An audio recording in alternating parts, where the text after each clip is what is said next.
So guys, the recent Supreme Court ruling on Rivers State saga between the current governor and the pro-Wike 27 lawmakers is worsening the situation of things in Rivers State.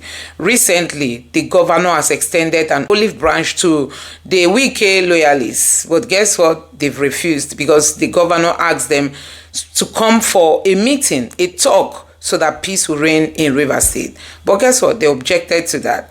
And now they are threatening the governor that if he doesn't listen to them, he might risk being impeached. Anyway, just take a look at this. Political crisis in Rivers State may be thawing gradually as Governor Sim Fubara has invited the embattled 27 members of the State House of Assembly for discussion by way of putting the interests of the state first. In a letter by the Secretary to the State Government, Dr. Tammy Danagogo, addressed to the Speaker, Martins Amewule, he stated that the Governor's action was in obedience to the recent Supreme Court judgment on the political crisis in the state. The Supreme Court had last Monday stopped the Central Bank of Nigeria and the Accountant General of the Federation from releasing any funds from the Federation account to Rivers State until an appropriation law was made by the Rivers State Assembly. The governor is said to have received a certified true copy of the Apex Court judgment and on Friday, through his SSG, invited the lawmakers to chat a way forward for the state. The letter stated that the invitation was in furtherance of the governor's promise, noting that he had received the Supreme Court judgment. Right, CTC is out now, Rufai. Yeah. And Dr. Bati. And of course, right from the very beginning, Governor Fubara had maintained that he was going to respect the rulings of the Supreme Court, which, like I already opined, that the fact that we're celebrating that in itself is worrying. That should be the natural thing that should happen. The court judgment is given, the governor ought to obey it. But we know what's happened in recent times. So your take on this story this morning? I took our time to read Professor Chidi Kalu's review of the judgment, and these were his points this morning. You know, he's a legal mind, and he has read through the CTC. He said, ordering the central bank to withhold Rivers State share of the Federation account is best as a rogue order that punishes the people for a dispute between politicians. It violates the maxim that equity regards the beneficiary as the true owner. Their right to share of the Federation is antecedent to and independent and unconnected with the dispute in this case. Being aware, another point, of the ongoing litigation on the legal consequence of the defection of a Maoli faction of the House, the Supreme Court short-circuited a contingent appellate process and issued this position on a dispute that was neither before it nor necessary up for determination of issues that it was called upon to decide. In doing so, the court chose to, with a touch of injudicious shamelessness, accept the invitation to take sides. Another point, the Supreme Court announced a revolutionary jurisprudence in the judicial fly, claiming that where there is a dispute, a defection, the legislature can be the only one. Only the legislature can declare a seat vacant for defection and not the governor of the state. Not even the courts can do so. It takes a heedless audacity for an apex court to castrate the judiciary. That's the apex courts, this is exactly what the courts did.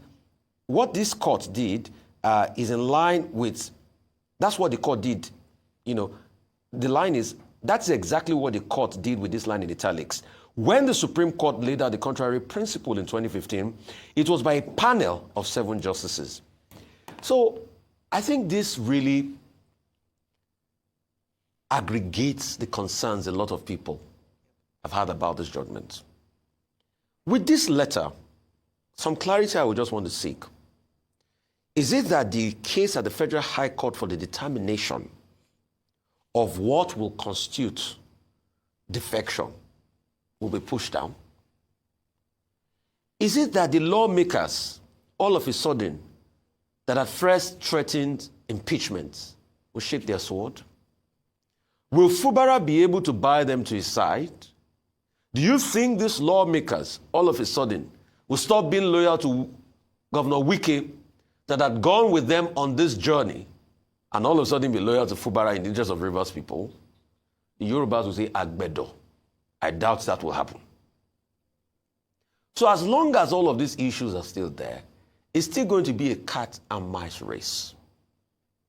And until we get to a point where we don't have godfathers reign supreme in our affairs and our politics, the people will not be free. Because it's also, and the case will constantly be about the godfathers and their godsons at the expense of the people, no matter what we say. I rest my case on all these points. Thank you very much. Okay, very quickly. Yeah, I appreciate the comments that you quoted coming from a legal mind. Now, in faculties of law, they teach you legal reasoning. They teach you legal methods. They also tell you don't comment on a judgment that you have not read, the CTC. Judicial review is part of the process. However, I think that what is more important in this particular case is stability, peace in Rivers State, because it is the people of Rivers State who are holding the short end of the stick. If there are any disagreements with whatever the Supreme Court has said, it is the Supreme Court that can reverse itself. It is within the rights of the Rivers State government to study the judgment, now that the government has admitted publicly that they have received the certified true copy of the judgment. I don't know why it takes forever for Nigerian courts to release the certified true copy. But the governor now says he has the CTC of the judgment, so he has an idea of what is involved. And the state government says they will get their lawyers to look at that to know what possible next steps will be. But as a preliminary first step, the governor had made it clear, that Governor Fubara, that he will respect the ruling of the court, which is what we talk about. You know, we had a guest here who was saying no matter how stupid the ruling of the court is, once you are properly served and you have a copy of the ruling, you are obliged to respect the ruling of the court. You can go back and seek interpretation or seek an appeal, whatever circumstances may apply. In keeping with that, Governor Sim Fubara has gone ahead to suspend the October 5, 2024 pro-Fubara chairmen that were elected and asked them to hand over to the heads of administration in the, I think, 23 local government areas.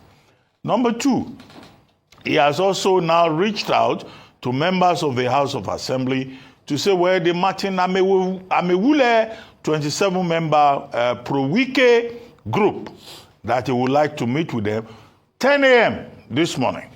That's what the story says.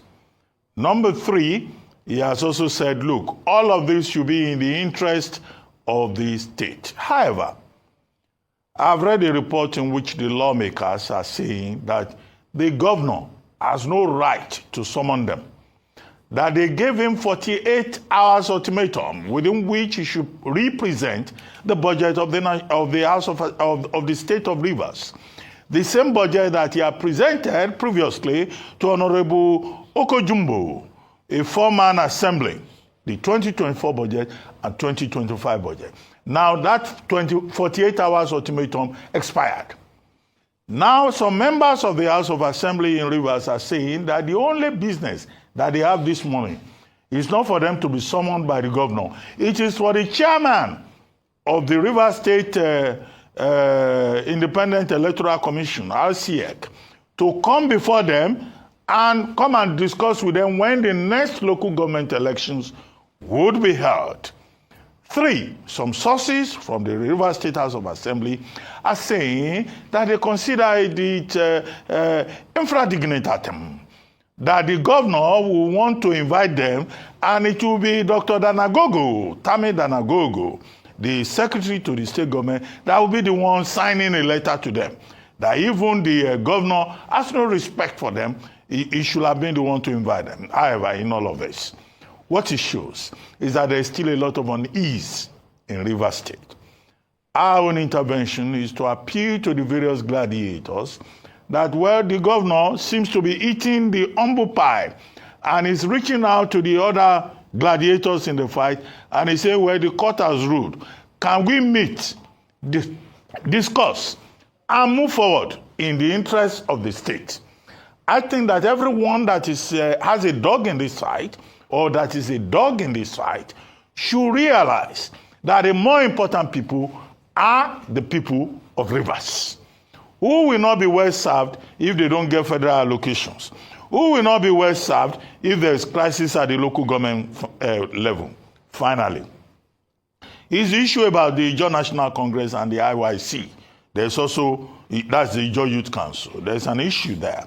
There is a group now that has come forward to say that, look, either the IJC or the IYC cannot say that there will be chaos in Rivers State because there is a plan to impeach Governor Fubara. Their own argument is that the Supreme Court judgment does not talk about impeachment of Fubara. And why are people eating up the polity, saying that they will sabotage the energy sector as predominantly located in that state, as it were, as they claim, because they want to support Ijaw cause. So a group of Ijaws have also come forward and say, let peace reign in Rivers State. Our own final submission is to say that it shall be well with Rivers State and let the people ensure that it is well with Rivers State. Let peace reign in Rivers State, absolutely. So after 2 years of this back and forth and the fight between the gladiators, it looks like we now are beginning to see maybe a way forward if the principal actors are able to agree on certain things. As it was, this is not the first time that Governor Fubara has said, he would rather take the line of peace rather than, go against what the court has said or what people, at least an arbitration committee, as it were then, has come to the conclusion in order to maintain peace and order in the state. Recall that when they had that high-level meeting with the president, with some River State elders and the minister of the FCT in tow, with the agreements that were signed, he had come out to say that he was going to, and even made some moves to adhere to some of the agreements made from that meeting. Unfortunately, that was short-lived. And now we're here again, but this time it is a substantive court, the Supreme Court, the highest court in the land, that has ruled. And he's saying that he will again obey the rulings of the court in order for peace to reign. So he seems to be a man of peace. Who would rather, some people might look at it in another way, because why take us through all this if you know we're going to end up here at the end of the day? He's called for a meeting with the 27 lawmakers. Whether people say or not that the Supreme Court didn't say that he would be impeached, people already understand. They can read the writings on the wall, especially because of the conflict that has existed between him and his godfather, Governor Wike, whom these 27 Rivers lawmakers are in support of. What we'll now hopefully see in the next few days is him representing that, the budget of the state, so that at least we can get funds into the state and the people don't have to suffer as a result of, the political higi-haga that has happened in the state thus far. The second thing, of course, that would need to happen is for the elections to be run again. There are concerns around, again, having a management committee or an interim committee or government for the local government areas in the state. So that's also another thing you would have to face, aside from the politics of him being or remaining as governor and trying to now mend fences or at least have some sort of working relationship with the lawmakers. Also, I think it would be nice for the lawmakers to clarify where they belong. So are they now have they confirmed now that they are members of the APC? Are they still in the PDP? What is the conversation around?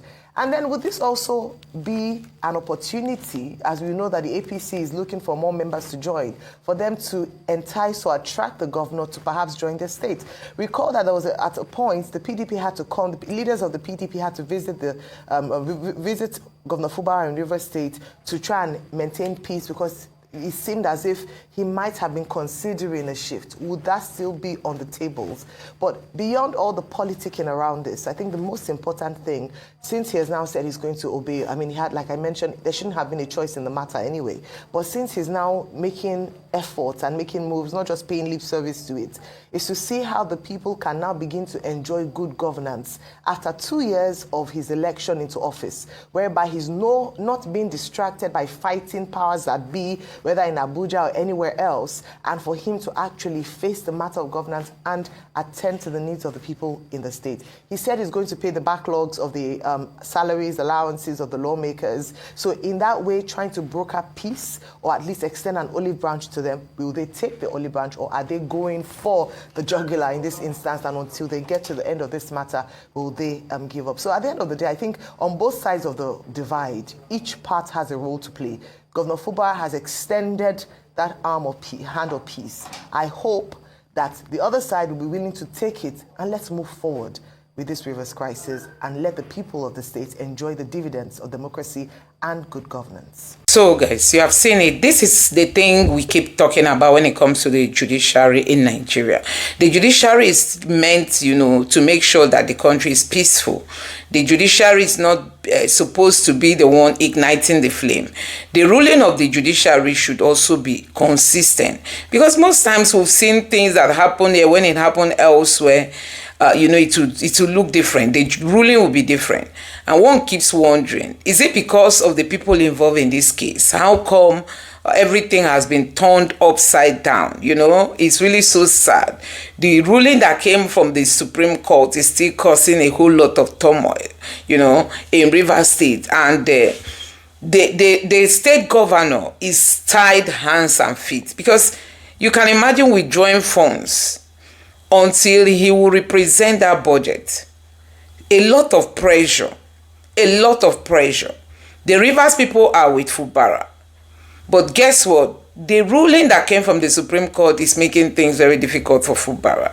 Now the Wike pro-lawmakers are taking advantage of that ruling to, will I call it to threaten Fubara? I don't know. Because they are like going out of the way to do things in their own way. They don't even care to know the implication on the people. They don't, like recently, the governor has extended an olive branch to them to come have a meeting with him.